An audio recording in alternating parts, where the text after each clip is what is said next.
for your question about what happens to the clothing that never gets sold.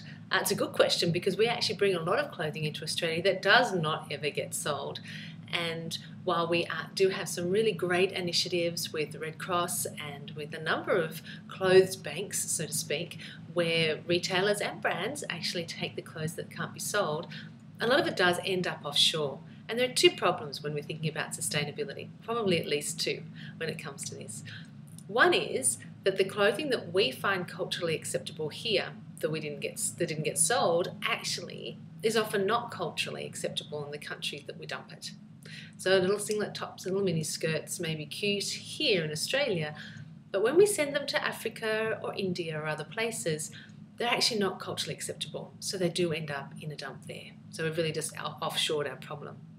The second one is the impact on the little enterprises and the retail or manufacturers in the developing countries. So if you can imagine that we send offshore all this great new unworn clothes and we do it for nothing, and then it arrives in a small community who has a struggling manufacturing or little design world, well, they can no longer compete because they've now we've really blown the market.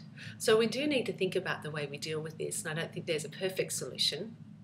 But supporting retailers and manufacturers who do have relationships with, whether it's the Red Cross stores or other stores like that, is a really great start.